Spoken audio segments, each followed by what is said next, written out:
আমার মনে হয় যে অল্প সময় এই সরকারকে ভূতে ধরেছে, কথা বলেন ঠিক কিনা।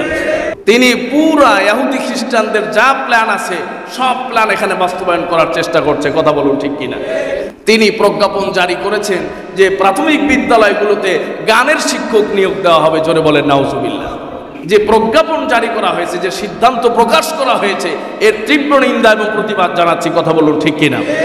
অনতিবিলম্বে এই প্রজ্ঞাপন প্রত্যাহার করে অবশ্যই বাংলাদেশের প্রতিটি প্রাইমারি বিদ্যালয়ে একজন করে ইসলাম ধর্ম শিক্ষার জন্য ধর্মীয় শিক্ষক নিয়োগ করা হবে। এটা এদেশের মুসলমানদের প্রাণের দাবি, কথা বলুন ঠিক কিনা। অত্যন্ত দুঃখ এবং পরিতাপের বিষয় সেটি হলো যে এই যে আজকে আমি দেখলাম, এই বিষয়টা নিয়ে একটু করলাম যে আমাদের বাচ্চারা শতকরা, আমাদের বাচ্চাদের মধ্যে তিনজন থেকে 2 জন পড়ে স্কুলে আর 1 জন পড়ে মাদ্রাসায়। তাহলে শতকরা 3 ভাগের 2 ভাগ বাচ্চারা স্কুলে পড়ে, 1 ভাগ বাচ্চারা মাদ্রাসা বা অন্য প্রতিষ্ঠানে পড়ে। আজকে আমাদের ছেলেরা ইসলাম সম্পর্কে জানে না, নবীজি সম্পর্কে জানে না, শরীয়ত সম্পর্কে জানে না। শতকরা 92% মুসলমানের দেশে আমার আপনার বাচ্চারা ইসলাম সম্পর্কে জানবে কোত্থেকে? আমরা যে স্কুলে দিচ্ছি সেই স্কুল থেকেই তো জানবে, কথা বলুন ঠিক কিনা। আমরা যে কলেজে পড়াচ্ছি সেই কলেজ থেকেই তো জানবে, যে ভার্সিটিতে পড়াচ্ছি সেই ভার্সিটি থেকেই তো জানবে। অথচ প্রাইমারি স্কুলে যদি 5 বছর পড়ে, এরপরে হাই স্কুলে যদি 6 বছর পড়ে, এই যে 10 থেকে 12 বছরের শিক্ষা সিলেবাস, এই একজন বাচ্চা 12 বছর পড়ার পরেও সে ইসলাম সম্পর্কে ন্যূনতম জ্ঞান অর্জন করতে পারে না, কথা বলুন ঠিক কিনা। 92% মুসলমানের দেশে এর চেয়ে আফসোস আর পরিতাপের কোনো বিষয় হতে পারে না যে আমাদের টাকায়, আমাদের করে, আমাদের ট্যাক্সে পরিচালিত রাষ্ট্র ব্যবস্থা, শিক্ষা ব্যবস্থা, সেখানে আমার ছেলেরা পড়ে, মেয়েরা পড়ে। অথচ 12 থেকে 14 বছর পড়ার পরেও, এমনকি 20 বছর পড়ার পরেও, 25 বছর 22 বছর পড়ার পরেও একজন ছেলে মেয়ে ইসলাম সম্পর্কে ন্যূনতম ধারণা অর্জন করতে পারে না।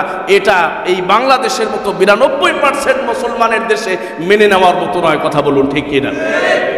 দীর্ঘদিন যাবৎ একটা দাবি চলে আসতেছিল যে প্রাথমিক বিদ্যালয়গুলোতে ধর্মীয় শিক্ষক নিয়োগ দেওয়া হোক, প্রয়োজনে হিন্দুদের বাচ্চাদের জন্য হিন্দু শিক্ষক, মুসলমান বাচ্চাদের জন্য মুসলমান আপনার ধর্মীয় শিক্ষক, ইসলাম শিক্ষা দেওয়ার জন্য সেই শিক্ষক নিয়োগ দেওয়া হোক। এই দাবি প্রয়োজনীয় এবং এই শতকরা 92% মুসলমানের দেশে সবচেয়ে যৌক্তিক এবং জোরালো একটি দাবি ছিল।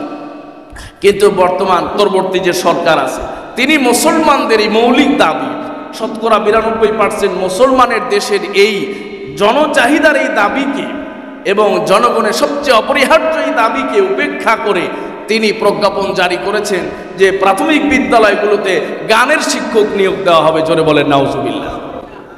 যে গান শতকরা কয়জন বাচ্চার অভিভাবক শিখাইতে চায়? এর জন্য আবার সরকারের বেতন দিয়া প্রত্যেকটা প্রাইমারি স্কুলে আপনাকে শিক্ষক নিয়োগ দেওয়ার প্রয়োজন দেখা দিল। আমার মনে হয় যে অল্প সময় এই সরকারকে ভূতে ধরেছে, কথা বলেন ঠিক কিনা। এই সরকারকে ভূতে ধরছে, ভূতে ধরলে যা হয় আর কি। অল্প সময়ের জন্য এসে তিনি পুরা ইহুদি খ্রিস্টানদের যা প্ল্যান আছে সব প্ল্যান এখানে বাস্তবায়ন করার চেষ্টা করছে, কথা বলুন ঠিক কিনা। সম্মানিত ভাইয়েরা, প্রথম অনেকেই তাকে স্বাগত জানিয়েছে, কিন্তু আসলে আরবিতে একটা প্রবাদ আছে, কুল্লু শাইইন ইয়াতারাশাহু বিমা ফিহি। আপনি কলস থেকে ওইটাই পাবেন কলসে যা আছে, কথা বলুন ঠিক কিনা। ওনার কলসে তো আছে এগুলো, এই জন্য ওনার থেকে যা আসবে এগুলোই আসবে, এর বাইরে কিছু আসবে না। এই জন্য আমরা এই যে প্রজ্ঞাপন জারি করা হয়েছে, যে সিদ্ধান্ত প্রকাশ করা হয়েছে, এর তীব্র নিন্দা এবং প্রতিবাদ জানাচ্ছি, কথা বলুন ঠিক কিনা। অনতিবিলম্বে এই প্রজ্ঞাপন প্রত্যাহার করে অবশ্যই বাংলাদেশের প্রতিটি প্রাইমারি বিদ্যালয়ে একজন করে ইসলাম ধর্ম শিক্ষার জন্য ধর্মীয় শিক্ষক নিয়োগ করা হবে। এটা এদেশের মুসলমানদের প্রাণের দাবি, কথা বলুন ঠিক কিনা। সম্মানিত ভাইয়েরা আমার, এইভাবে আমাদের বাচ্চারা শিখবে কোত্থেকে ঈদ মিলাদুন নবী বুঝবে, কোত্থেকে সিরাতুন নবী বুঝবে, নামাজ রোজা হজ যাকাত সম্পর্কে কিচ্ছু জানে না। MBBS ডাক্তার, পুরা দেশের লেখাপড়া শেষ, বাইরের থেকে ডিগ্রি নিয়ে আসতে। কয়েকদিন আগে গেছি ডাক্তার দেখাইতে, তো ডাক্তার হুজুর মানুষ পাইলে বা একটু যখন বোঝে যে না মনে হয় জানাশোনা আছে, তখন অনেক সময় তাদের দায়িত্বের বাইরেও কথাবার্তা বলে।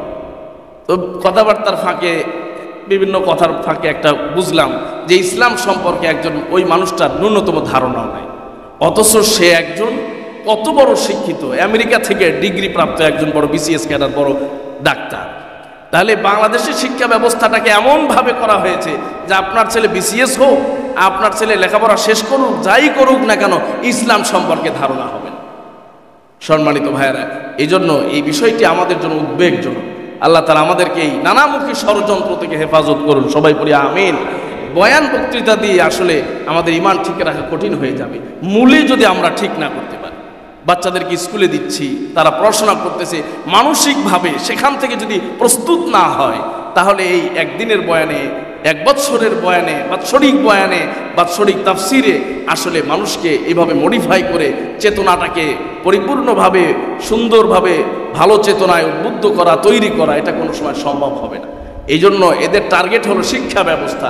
ওই জায়গায় যদি গলত প্রবেশ করানো যায়, তাহলে সব আস্তে আস্তে গলত হয়ে যাবে। আল্লাহ তাআলা আমাদের হেফাজত করেন, সবাই পড়ি আমিন।